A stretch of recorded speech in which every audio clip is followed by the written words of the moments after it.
Hey guys, how's it going? Muthurajah here, back with a new video lesson for y'all. Today's lesson, we're going to take a slightly different look at the pentatonic scale, okay? But before I get to that, I have an announcement to make.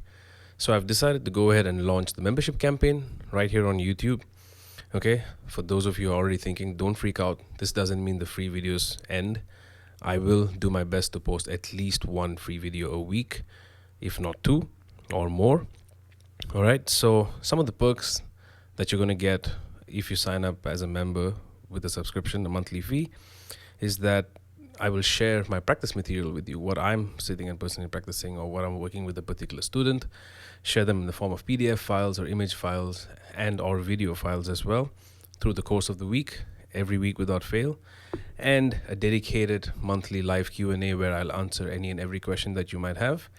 Of course, this is also in parallel to the Zoom workshops that I'm planning, but that I want to set aside and do them as one-offs.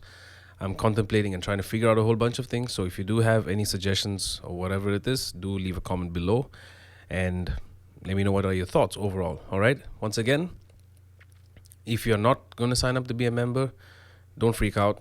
I will still continue to post right here on YouTube. All right. So let's move on. Good old pentatonic scale. So I was playing a bunch of random pentatonic scales earlier, but usually the way our ears work is that when we hear a chord, let's say in F minor 7, the relevant pentatonic scale would be F minor.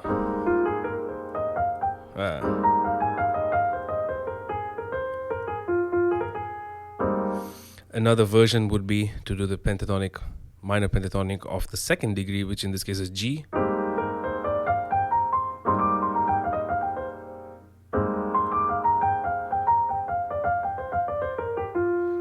Okay, which gives us the 9. And obviously I can combine that with the F minor pentatonic.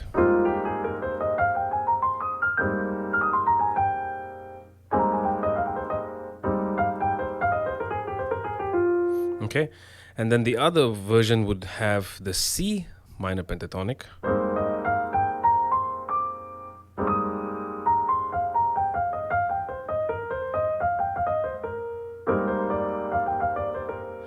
Okay, so what you end up having is essentially 3 pentatonic scales built off the root, built off the second degree, and then the 5th degree for a minor 7 chord. And then when you have major 7 chords, you just work in relation to that. I did do a video on this, a lesson. I'm going to put the link right there for you to check out. Okay, but what I want to show you today is how to use it in a dominant setting, in a 5/7 or a secondary dominant, whatever the dominant chord's function is, how to use it there. This is something, let's say,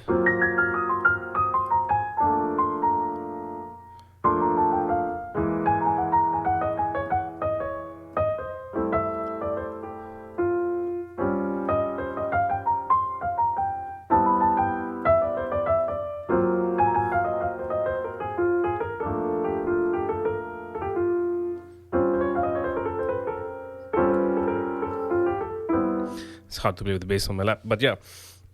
So you hear Herbie uses a lot, and the late great Chick Corea. These two guys in particular. For me, Chick Corea in particular is where I first heard this, and I was always like, why does it sound so sweet yet so bitter? That's how I reference it in my mind. So a very simple logic to have in mind is that your pentatonic scale, from a generic standpoint, okay, if I have C major, my C major pentatonic is 1, 2, 3, 5, 6. A minor pentatonic would be 1 flat 2, 1 2 flat 3. No, wait, what am I doing? 1 flat 3 4 5 7 flat 7. Okay, so those are your relevant pentatonic scales. Now, pentatonic scales also happen in the melodic minor scale, which is what we are using in this particular context. So when I have a D dominant 7th, this is a D7 sharp 9 flat 13. Okay, so the melodic minor here is built from the flat 2, which is E flat, right there.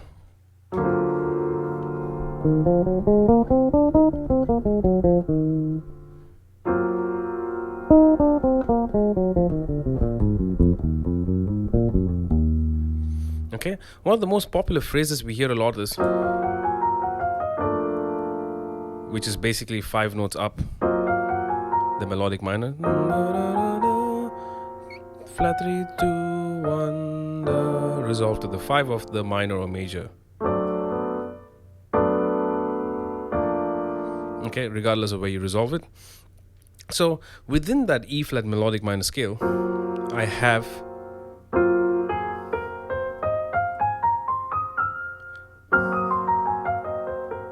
the F minor pentatonic.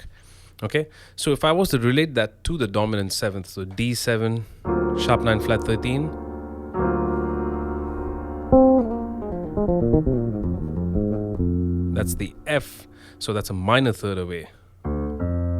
Okay, so when you have a dominant 7th chord, you can go up a minor third and play that relevant minor pentatonic scale.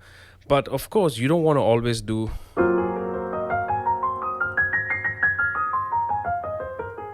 you don't want to always run it like that. You can break it apart. So if I have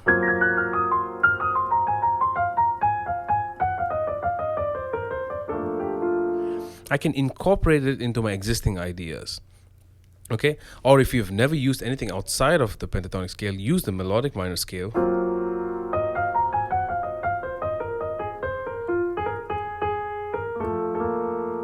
and then bring in the melodic minor as and when needed.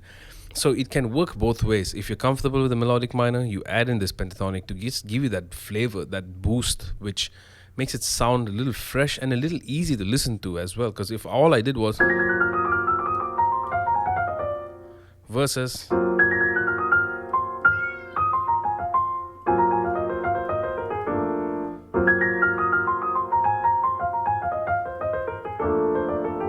I need to work on my fingering for the pentatonic scale. But yeah, that's about it really. So dominant 7th, upper minor third, minor pentatonic scale. This will give you good leverage and mileage on your existing ideas when it comes to soloing and composition even. All right, I hope you get something out of this, and that's it, I suppose. I'll see you guys in the shed until the next one. Peace.